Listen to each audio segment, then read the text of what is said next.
चलिए आज का जो हम लोग का सेशन होगा, आज का ये जो वीडियो होगा, भारत के जो पर्वत हैं, पर्वतों के बारे में जानेंगे कि भारत के किस राज्य में कौन से पर्वत हैं। हिमालय जो पर्वत है कितने भागों में बटा हुआ है, इन सब बातों के बारे में, इन सब के बारे में हम लोग पढ़ेंगे, समझेंगे।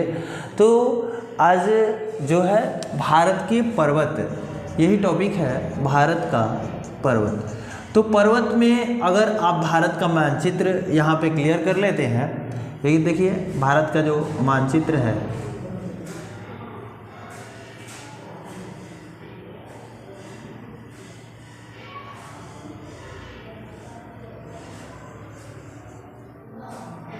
ये जो भारत का मानचित्र है, यहाँ पे टोटल जो है हिमालय पर्वत है, ये हिमालय पर्वत है। तो हिमालय पर्वत पे हम लोग को ये जानना है कि हिमालय पर्वत जो है 4 भागों में बटा हुआ है। हिमालय पर्वत यहाँ पे जो लद्दाख वाला एरिया है, यहाँ से ऐसे, फिर जो बृहद हिमालय है, फिर लघु हिमालय है, उसके नीचे शिवालिक है, उसके नीचे शिवालिक है। तो हिमालय का जो बंटवारा है 4 भाग में, एक ट्रांस हिमालय है, ट्रांस हिमालय, फिर दूसरा जो है बृहद हिमालय कहा जाता है, बृहद हिमालय कहिए या हिमाद्री कहिए, हिमाद्री या ग्रेटर हिमालय, ग्रेटर हिमालय, ये सब इसी का नाम है। और तीसरा जो भाग होता है उसको हम लोग लघु हिमालय कहते हैं, लघु हिमालय, लघु हिमालय कहलाता है या हिमाचल कहलाता है, हिमाचल, या जो होता है लेसर हिमालय कहा जाता है, लेसर हिमालय, लेसर हिमालय कहा जाता है। और चौथा जो भाग होता है उसको शिवालिक कहते हैं, शिवालिक श्रेणी, शिवालिक श्रेणी होता है। तो हम लोग जानेंगे आज कि ट्रांस हिमालय में कौन कौन से पर्वत आते हैं, बृहद हिमालय में कौन कौन से पर्वत आते हैं, लघु हिमालय में कौन कौन सा पर्वत आता है, और जो शिवालिक श्रेणी है, शिवालिक श्रेणी में कौन कौन से पर्वत आते हैं, उनके बारे में हम लोग समझेंगे।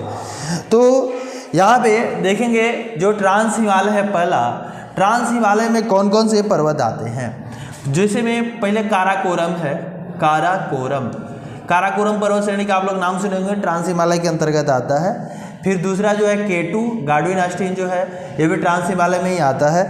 तीसरा ग्लेशियर बूम है, ग्लेशियर बूम, ग्लेशियर बूम है, ये भी जो है ट्रांस हिमालय में आता है। लद्दाख रेंज, लद्दाख रेंज जो होता है, लद्दाख पर्वत, लद्दाख रेंज यानी पर्वत, ये जो है ये भी इसी में आता है। जास्कर श्रेणी जो होती है, जास्कर श्रेणी, ये भी ट्रांस हिमालय के अंतर्गत आती है। फिर कैलाश पर्वत होता है, कैलाश पर्वत, आप नाम सुने होंगे, कैलाश पर्वत, ठीक है, कैलाश पर्वत ये भी जो होता है ये ट्रांस हिमालय के अंतर्गत आता है। फिर बृहद हिमालय में समझना है, बृहद हिमालय में कौन कौन से पर्वत श्रेणियाँ आती है, उनको हम लोग को क्लियर करना है बृहद हिमालय का। आगे देखते हैं।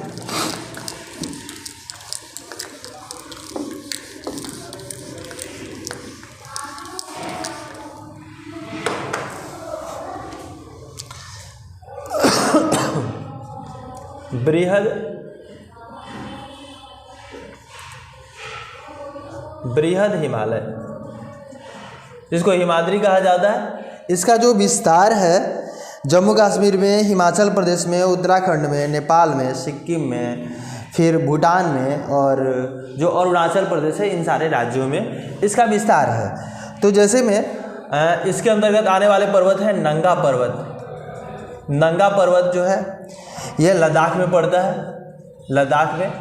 फिर 2 नंबर पे नंदा देवी है, नंदा देवी, नंदा देवी है उत्तराखंड में, यूटी में, उत्तराखंड में। फिर कामेट पर्वत है, कामेट, ये भी उत्तराखंड में है।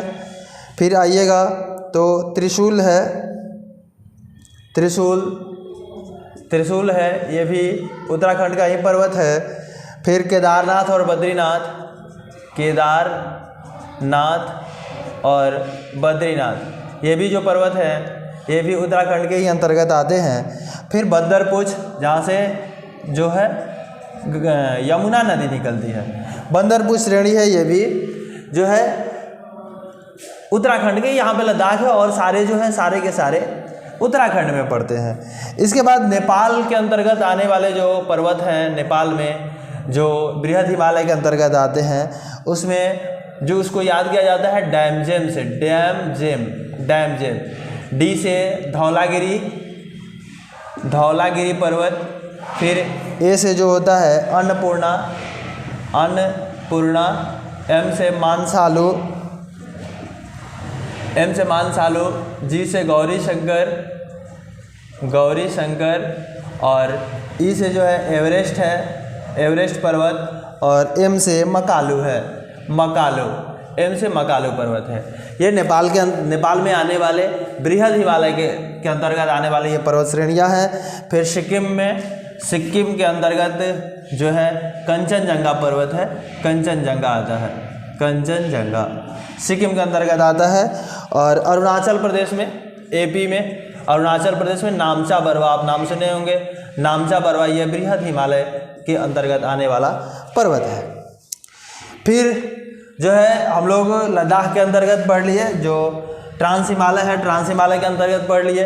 फिर बृहद हिमालय के लिए अंतर्गत पढ़ लिए। और इसके बाद जो है लेसर हिमालय, जिसको हिमाचल कहा जाता है, तो हिमाचल में आने वाले कौन कौन सी पर्वत श्रेणियाँ हैं उनको जानना है। लेसर हिमालय हिमाचल के अंतर्गत आने वाली कौन कौन सी श्रेणियाँ हैं, आप नाम सुने होंगे। पीर पंजाल जो है जम्मू कश्मीर में जेके में पड़ता है। और धौलाधार है, ये भी धौलाधार जो है जेके और एचपी, जम्मू कश्मीर और हिमाचल प्रदेश में आता है। फिर मसूरी आप नाम सुने होंगे, उत्तराखंड में पड़ता है। कुमाऊं भी, ये भी उत्तराखंड का ही है। और फिर महाभारत जो है, महाभारत श्रृंखला, ये नेपाल में आने वाला पर्वत है जो हिमाचल के अंतर्गत आता है। फिर शिवालिक श्रेणी होती है, शिवालिक श्रेणी में कोई पर्वत शिखर नहीं है, सब जो एक समान ऊंचाई के हैं, तो पूरा की पूरी जो होती है उसको शिवालिक श्रेणी कहा जाता है। अब हर राज्य का पढ़ना है कि किस राज्य में कौन कौन से पर्वत शिखर हैं और वहाँ का हाईएस्ट पीक क्या है। ये तो हम लोग का हिमालय का हुआ। फिर अब जानना है कि राजस्थान में कौन कौन से पर्वत हैं और वहाँ के हाईएस्ट पीक क्या है। राजस्थान में जो है अरावली पर्वत जो है राजस्थान में है। और ये अरावली पर्वत जो है अवशिष्ट पर्वत का उदाहरण है। अवशिष्ट पर्वत आप जो है एक बार रिकॉल कर लीजिए। पर्वत जो होते हैं 4 प्रकार के होते हैं। एक में जो वलित पर्वत होता है, फिर भ्रंशोत्थ पर्वत होता है, फिर ज्वालामुखी पर्वत जिसको संचयन पर्वत भी कहते हैं, और लास्ट में जो होता है अवशिष्ट पर्वत होता है। तो अवशिष्ट पर्वत जो होते हैं ये वलित पर्वत और भ्रंशोत्थ पर्वत का जब कटाव होता है, कटाव के कारण जब इनका हाइट कम हो जाता है तो इनको अवशिष्ट पर्वत कहा जाता है। तो अरावली पर्वत अवशिष्ट पर्वत का उदाहरण है राजस्थान में। और राजस्थान का जो सबसे ऊंचा पर्वत शिखर है वो गुरु शिखर है। गुरु शिखर राजस्थान का सबसे ऊंचा पर्वत शिखर है। फिर से राजस्थान के नीचे आइएगा तो गुजरात मिलेगा। गुजरात में यहाँ गिर पर्वत है, गुजरात में गिर पर्वत है। और यहाँ का जो हाईएस्ट पीक है गिरनार हाईएस्ट सबसे ऊंचा शिखर गिरनार है, हाईएस्ट पीक है। फिर से यहाँ पे एक मांडव हिल्स है। मांडव हिल्स का खासियत क्या है, गुजरात में ही पड़ता है। इस तरीके का पर्वत है, हर तरफ से नदी निकलती है, ऐसे भी नहीं, चारों तरफ से नदी निकलती है मांडव हिल्स पे। तो मांडव हिल्स। फिर मध्य प्रदेश का, राजस्थान के और गुजरात के बगल में आइएगा, गुजरात के पूरब में, तो हम लोग को मध्य प्रदेश मिलेगा। तो मध्य प्रदेश के बारे में जानते हैं कि मध्य प्रदेश में कौन कौन से पर्वत है। अगर मध्य प्रदेश का नक्शा इस तरीके से बना लिया जाए, इस तरीके से मध्य प्रदेश का नक्शा है, तो ऊपर में एक पर्वत श्रेणी है, नीचे एक पर्वत श्रेणी है, एक उत्तर में एक दक्षिण में। उत्तर वाली जो पर्वत श्रेणी है इसका नाम विंध्याचल पर्वत है, विंध्याचल पर्वत। और नीचे जो है वो सतपुड़ा पर्वत कहलाता है, सतपुड़ा को 3 भागों में बांटा गया है। इस तरफ जो है मैकाल पर्वत है, और ये मैकाल पर्वत है। यहाँ पे जो है महादेव हिल्स कहलाता है, बीच वाला जो भाग होता है महादेव हिल्स, महादेव की पहाड़ी जो होती है इसको बोला जाता है। और ये राजपीपला कहलाता है, राजपीपला। तो यहाँ पे मैकाल पर्वत का जो सबसे ऊंचा शिखर है वो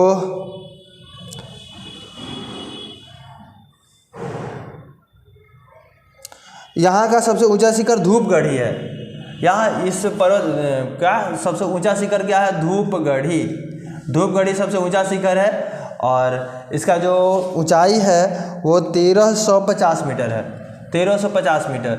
और मैकाल पर्वत पे एक ऊंचा शिखर है, वो सेकेंड हाईएस्ट पीक है मध्य प्रदेश का, उसका नाम अमरकंटक है। यहाँ पे अमरकंटक सेकेंड एचपी है, मतलब दूसरा ऊंचा शिखर मध्य प्रदेश का वो अमरकंटक है और सबसे ऊंचा धूपगढ़ी है, सबसे ऊंचा धूपगढ़ी है।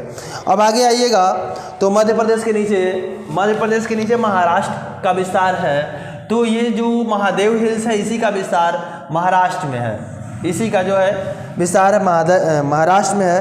तो महाराष्ट्र में कई सारे पर्वत आते हैं, इसमें जो आता है यहाँ पे इसका विस्तार होते हुए गाविलगढ़ आता है, गाविलगढ़ पर्वत है। फिर इस तरफ जाइएगा तो सतमाला मिलेगा।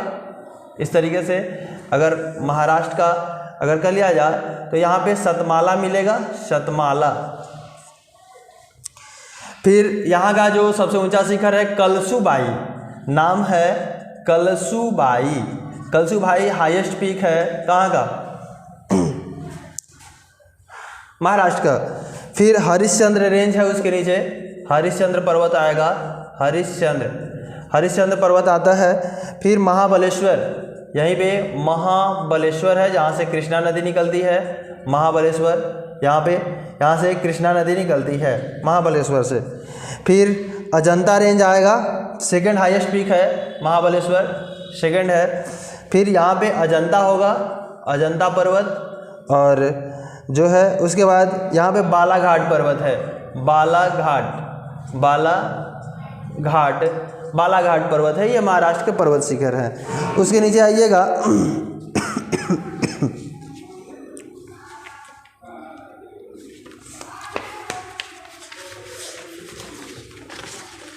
महाराष्ट्र के बगल में जो है महाराष्ट्र के नीचे कर्नाटक है। कर्नाटक का देखा जाए, कर्नाटक में कौन कौन से पर्वत शिखर हैं, वहाँ का हाईएस्ट पीक क्या है। अगर कर्नाटक का जो विस्तार है, कर्नाटक का मैप इस तरीके से कर लिया जाए, इस तरीके से कर्नाटक कर लिया जाए तो कर्नाटक का हाईएस्ट पीक जो है उसका नाम मुल्यानगिरी है। क्या नाम है? मुल्यानगिरी हाईएस्ट पीक है, सबसे ऊंचा शिखर है कर्नाटक का, मुल्यानगिरी। यहाँ पे दो पर्वत हैं, एक बाबा बुदन की पहाड़ी है, एक जो है कुद्रेमुख है। बाबा बुदन नाम सुने होंगे, बाबा बुदन की पहाड़ी और कुद्रेमुख, दोनों जगह से जो आयरन निकलता है, लोहा का सबसे बड़ा भंडार है यहाँ पे दोनों पर्वत श्रेणियों पे। और यहाँ का सबसे ऊंचा शिखर क्या है? मुल्यानगिरी है। फिर कर्नाटक के नीचे आइएगा तो केरल और तमिलनाडु मिलेगा, नीचे वाला प्रायद्वीपीय भारत इस तरीके से। और इस तरीके में यहाँ पे इस साइड से जो है, इस साइड से ये पड़ जाता है, केरल हो जाता है, और ये जो है तमिलनाडु वाला भाग है, ये वाला जो है।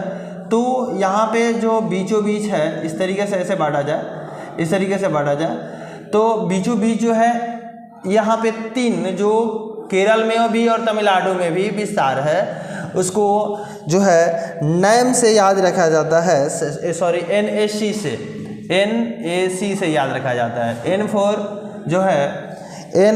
जो है यहाँ पे नीलगिरी पर्वत आता है यहाँ पे, और जो बीच में होता है वो अन्नाईमोड़ी होता है, नीचे कार्डमम होता है। तो N4 नीलगिरी पर्वत, A4 अन्नामलाई,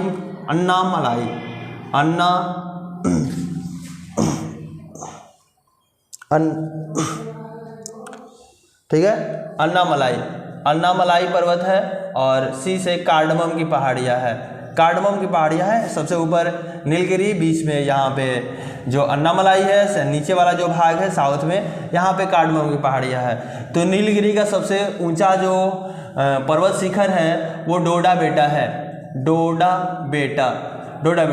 और अन्नामलाई का अन्नाईमोड़ी है। क्या है? अन्नाईमोड़ी। यह अन्नाईमोड़ी जो पर्वत शिखर है, ये प्रायद्वीपीय भारत का सबसे ऊंचा पर्वत शिखर है। ठीक है। फिर जो इधर ये तमिलनाडु का ये वाला जो भाग है, इस पूर्वी घाट की तरफ कई सारी पहाड़ियाँ हैं, जैसे में जावड़ी की पहाड़ी है, जावड़ी है, सेवराय की पहाड़ी, पंचमलाई है, पंचमलाई,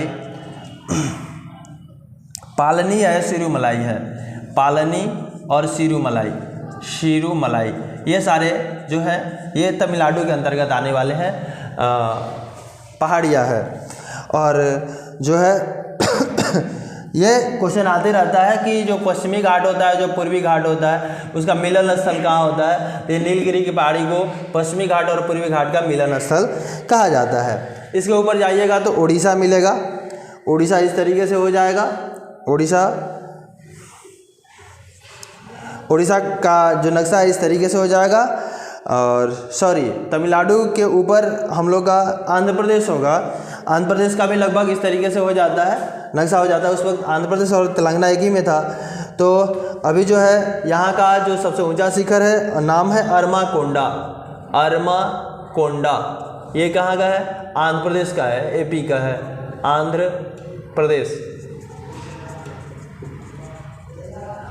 का है। अरमाकोंडा सबसे ऊंचा शिखर है। फिर जो यहाँ पे कई सारे वेलीकोंडा है, वेलीकोंडा पर्वत है, वेलीकोंडा, अरमाकोंडा, वेलीकोंडा, पालकोंडा और फिर नल्लामाला की पहाड़ी, नल्लामाला, ये सारे जो है आंध्र प्रदेश के अंतर्गत आते हैं।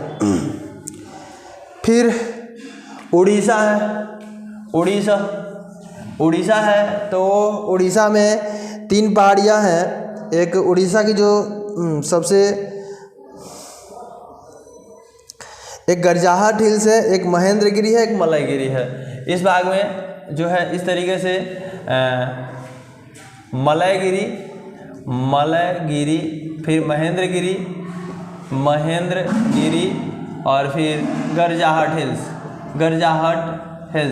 गरजाहट की पहाड़ी जो है वो कहाँ पे है? उड़ीसा में पाया जाता है। ये उड़ीसा है, उड़ीसा का हो गया। उड़ीसा के ऊपर जाइएगा तो छत्तीसगढ़ मिलेगा। छत्तीसगढ़ का लगभग नक्शा इस तरीके से। तो छत्तीसगढ़ में 2 मुख्य जो है, एक ऊपर छत्तीसगढ़ और झारखंड का जो एरिया है उत्तरी भाग में, यहाँ पे रामगढ़ की पहाड़ी है जो झारखंड में भी फैला हुआ है। और नीचे जो दक्षिणी भाग है छत्तीसगढ़ का, वहाँ पे बैलाडीला है, बैलाडीला पहाड़ का नाम है। तो जो रामगढ़ है यहाँ से कोयला वाला क्षेत्र है, ये बैलाडीला जो है यहाँ से लोहा निकलता है, लोहा के भंडार पाए जाते हैं। और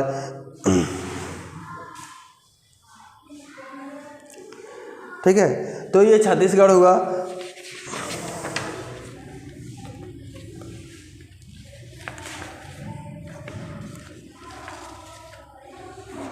अब जो है उत्तर पूर्वी भारत के कुछ पर्वत हैं, उनको जानना है कि उत्तर पूर्वी भारत में कौन कौन से पर्वत हैं। उत्तर पूर्वी भारत में 7 राज्य आते हैं। 7 राज्य में अरुणाचल प्रदेश होता है, नागालैंड होता है, मणिपुर होता है, मिजोरम होता है, फिर त्रिपुरा होता है और उसके ऊपर मेघालय और असम होता है। ये 7 राज्य हैं। तो 7 राज्य में कौन कौन से पर्वत हैं इनको जान लेना ज़रूरी है, इनको जानना और समझना, याद रखना ज़रूरी है। देखिए मैं जैसे में अरुणाचल प्रदेश है, अरुणाचल प्रदेश में कई सारे पर्वत हैं, जैसे में डाफला है, डाफला, अबोर है, फिर मीरी है, डाफला के बाद मीरी है, फिर अबोर है, फिर मिसमी है। और यहाँ का जो हाईएस्ट पीक है कांगटो है। अरुणाचल प्रदेश का हाईएस्ट पीक क्या है? कांगटो है। तो फिर नागालैंड है, नागालैंड का जो पहाड़ है नागा हिल्स है, नागा हिल्स पहाड़। और यहाँ का सबसे ऊंचा सारामती, क्या नाम है? सारामती सबसे ऊंचा शिखर है, सारामती। फिर मणिपुर आता है, नागालैंड के बाद मणिपुर में माउंट ईसो वहाँ का हाईएस्ट पीक है। माउंट ईसो जो है मणिपुर का हाईएस्ट पीक है। फिर मिजोरम आता है, मिजोरम में मिजो हिल्स है, क्या है? मिजो की पहाड़ियाँ, मिजो हिल्स आप नाम सुने होंगे। तो यहाँ का मिजोरम का जो हाईएस्ट पीक है ब्लू माउंटेन्स है। क्या नाम है? ब्लू माउंटेन है यहाँ का हाईएस्ट पीक। कहाँ का? मिजोरम का। फिर त्रिपुरा है, त्रिपुरा में बेडलिंग शिप आता है। त्रिपुरा में बेडलिंग शिप नाम है, बेडलिंग शिप। त्रिपुरा में बेडलिंग शिप होता है। उसके बाद मेघालय में गारो, खासी और जयंतिया। गारो, खासी और जयंतिया की जो पहाड़ी है वो जो होती है किसके अंतर्गत आ जाती है? मेघालय के अंतर्गत आ जाती है। फिर असम में मिकिर हिल्स है। असम जो है, असम में कौन सा? मिकिर हिल्स, मिकिर की पहाड़ियाँ, मिकिर पहाड़ी है यहाँ पे। और जो है ये हाईएस्ट पीक है मिकिर हिल्स। कार्बी अंगलोंग पठार है। कार्बी अंगलोंग पठार जो है यहाँ का असम में पठार है। तो ये सारे सातों राज्य यहाँ पे 1 2 3 4 5 6 और असम 7, सातों राज्य का हो गया। तो ये सारे पर्वत शिखर हैं, इनके बारे में हम लोग को याद होना चाहिए, इनको याद रखना है। और आगे वाला जो है वीडियो आते रहेगा, आप लोग चैनल पे बने रहिए। अगर आपको चैनल जो है अच्छा लग रहा है तो ज़रूर इसको सब्सक्राइब कीजिए। धन्यवाद।